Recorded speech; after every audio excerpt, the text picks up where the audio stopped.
Hello, gorgeous seekers, and welcome to our moon magic discussion for the Leo full moon on January 28th, 2021.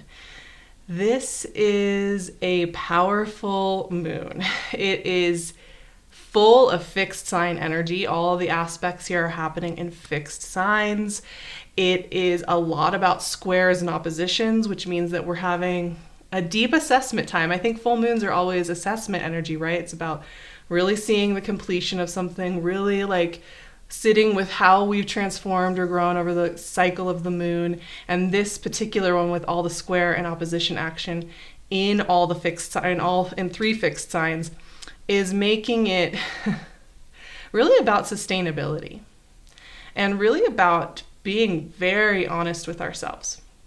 Very honest with ourselves about what we want to sustain, what we can sustain, what feels truly authentic to who we are. And I think that's a great tool set and a great energetic window to do some of that work.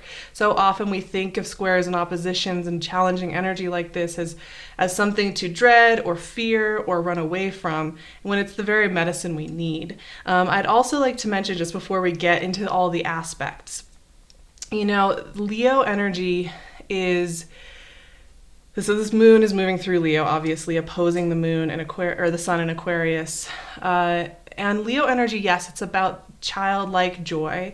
It's also about leadership and individuality. And while often in pop astrology, there's a lot of talk about the shadow side of that or the superficial side of that, but this is a really core part of who we are moving through the world. Accessing the kind inner child as our leader is a really important tool set. And so this full moon is also going to be bringing up countercultural themes around things like kindness, peace, and empathy. And I say those are countercultural because at a deep level, these are not the top priorities that are taught to us in school, in the workplace. They're kind of second class, right? They're kind of put, oh, well, it's nice if you can add that on later. That's fine. So it makes it countercultural to our dominant culture. Love for elder wisdom, love for the aging process, and sitting in deeper understanding of the quiet aspects of life. And I think that's a really interesting message that came up for me because, like I said, so often Leo energy is associated with being over the top, with being loud, with wearing bright colors, with being aggressive, wanting attention all the time. And that is the superficial read on Leo energy. It is about so much more, including coming back to the innocence of your inner child and having that make you move more authentically in the world as you are. And of course, that's getting amplified by the fact that this moon is directly opposing, obviously, the sun and also Jupiter. Jupiter and the sun are conjunct during this full moon in Aquarius. And that just amplifies all the energy. So Jupiter and sun are having this conversation about how are you being true to yourself, right? How are you authentically showing up to your journey?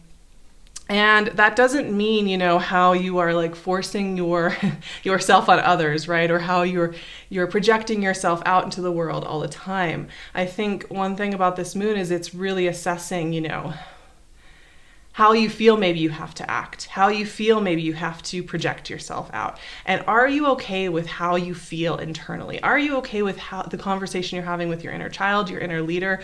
Are you okay with where you're forcing yourself to sustain things that maybe feel inauthentic to you? Even the smallest of things we put up with in the way we treat ourselves more than anything else, And I will say this, a Leo full moon is not going to be about other people and how you want to fix other people or how you want to fix your culture. You want to help others and like putting it on other people. It really is about taking accountability as being the captain of our own ship.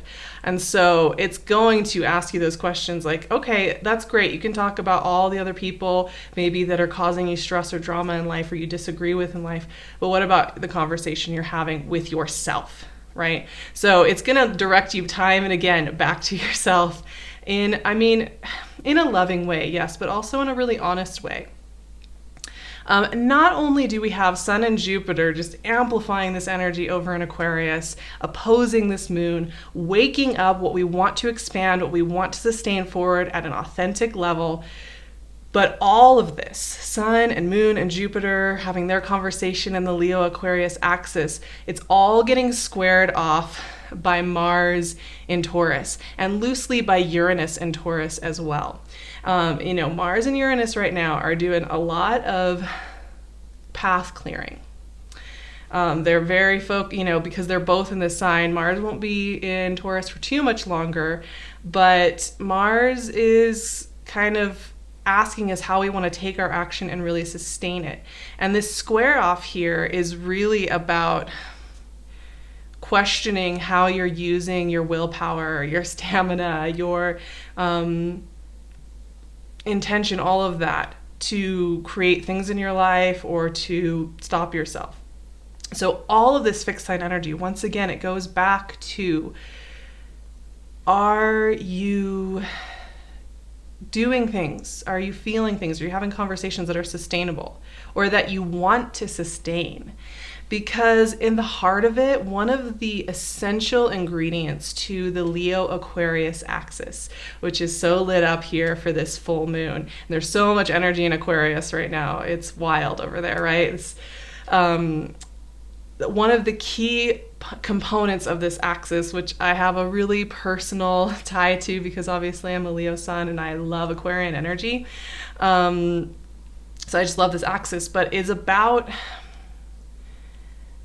really finding your joy in life. Finding your joy in life. And that's where sometimes Leos and Aquarians get made fun of for just kind of being over the top and loopy and like really wanting attention for being weird. But it's because like we often mute ourselves, right? We often, even in our conversations internally, say, oh, well, I'm not allowed to feel joyful about that. And that's really where it starts. And once again, this is not about your external parading around as who you think you need to be more authentic and to show other people I'm authentic. This is about the conversation you have within yourself, where you maybe say, you know that you have this beautiful creative project or that you prefer to live life a certain way, maybe a little bit more quietly, maybe you want to connect more with people, I don't know. But are you letting yourself go there? Or are you just cutting yourself off and saying, oh no, well, I can't really have that. That would be too much. I'm not allowed. And that's where this moon and all this square energy and opposition energy is really challenging you to ask those deep questions. And not, it makes me think about when I was younger, when I was in like my late teens and early 20s,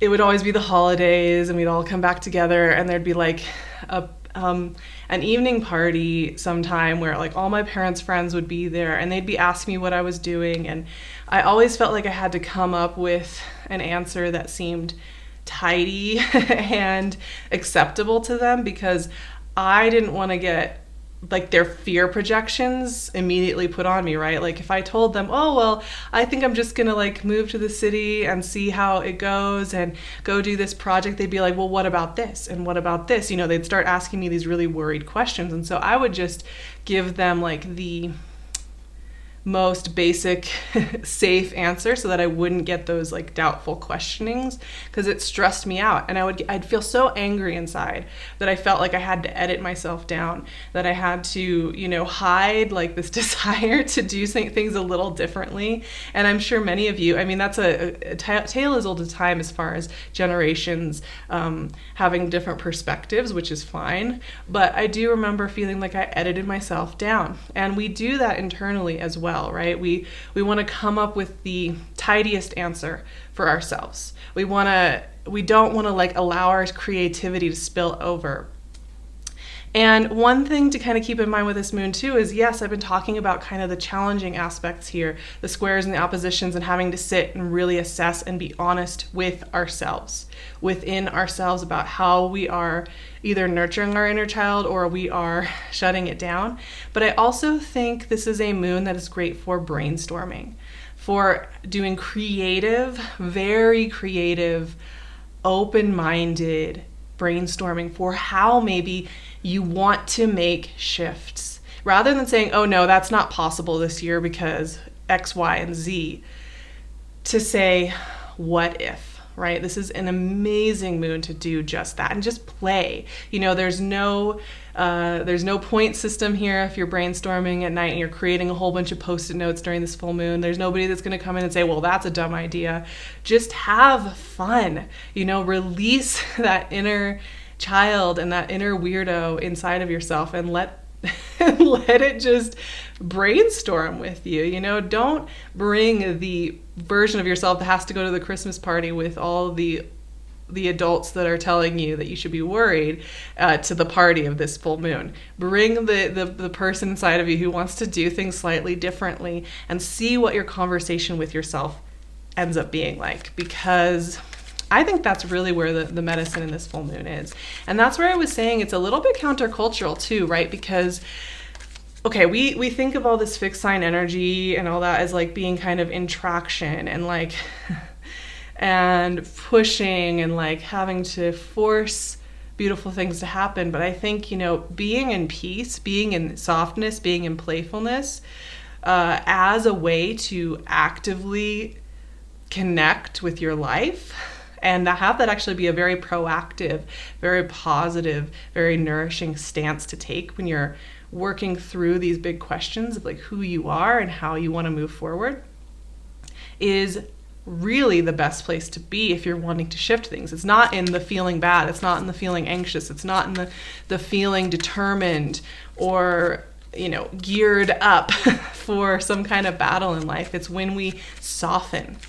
It's when we soften in that we often find the best wisdom, right? And that's in the play. And that's where this full moon in Leo is just asking for some of that playfulness to bring forward some beautiful ideas. And we need the healing of that because it has been a time of a lot of dark masculine, being very aggressive, very destructive, very loud, and that's the culture in many ways. That's the dominant culture. That's the accepted way of doing things. So to bring it back to playfulness and softness is a powerful act all on its own. I'm waiting for the card for this full moon to just pop out. Oh, there we go.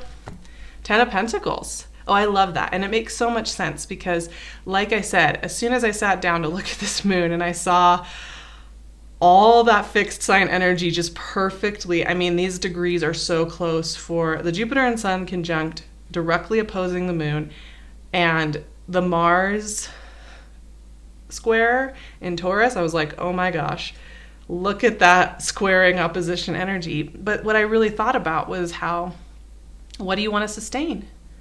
What do you want to build over time? What, if you think about doing it like every week for years on end, actually sounds good, right? So there's plenty of stuff we can put up with and you can say, oh, it's not that bad for like this next year or this next couple of months. Like I can do it. It's fine.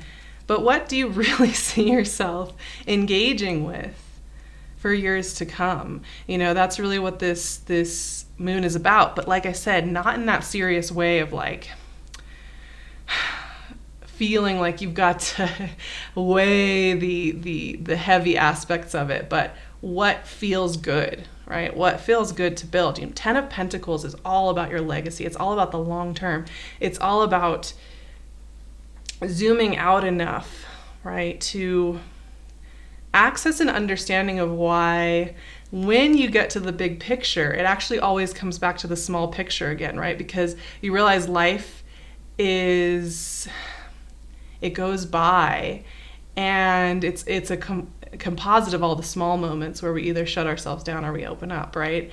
And how are we showing up to that process? So the 10 of Pentacles is quite honestly a really positive card, but the way to leverage this moon is to get really honest with yourself and not to be afraid. To ask yourself, is that really true for me? When I say that, oh, well, I'm just going to have to keep doing this, is that really true? Is it something that you want to keep holding as a truth for yourself? Or is it something that you're feeling ready to explore and open up to in the future. So I'm really excited for this moon. Yes, it is powerful. And yes, if you are a fixed sign like myself, and I know many other of you are probably fixed sign energy, you will probably be feeling this moon a little bit more personally, but I think it's such a creative moon. It's such an exploratory moon. And I think we need that, because I'm thinking about, the moons we've been having the end of 2020, which had so much to do with like incorporating, releasing, grieving, reflecting, shedding a skin, being in the transformation. And this full moon is much more like, all right, yeah, we did a lot of grieving. That's great. Now, how do we want to play and create prototypes in our imaginations, in our creative process for moving forward? What can we do with what we have here now? And I love that, because I think there's been a lot of emphasis on releasing and letting go and mourning. 2020 had a lot of those energies. And it was kind of like we couldn't force ourselves to just be like, this is the world that we have now, so let's just be like innovative and excited about it. It kind of felt fake to be fully in that mode in 2020.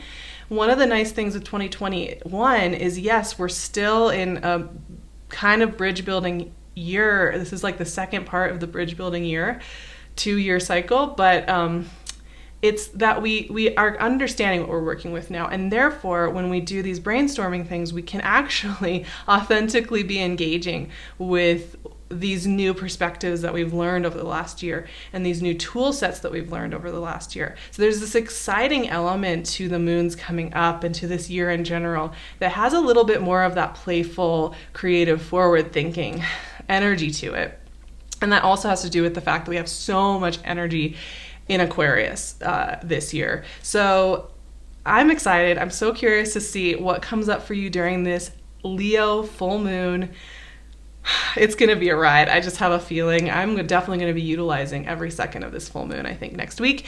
If you want to be with me on that creative journey, we are going to be doing an activation for that Leo full moon next week over on my Patreon. So if you are looking for more guidance, support for all this Aquarian energy, for everything, we do so much fun stuff over there. It's a really intimate, great community, and I would love to see you there. So I'll leave the link for that below. And you can also find me on my website and my email, and you can also find PinkLune's gorgeous jewelry on her Etsy shop. I will leave her link below as well. I'm wearing all the citrine today, you better believe. I hope you all have a beautiful full moon, and I will see you for the next moon and for all of February's monthly readings. Sending you so much love.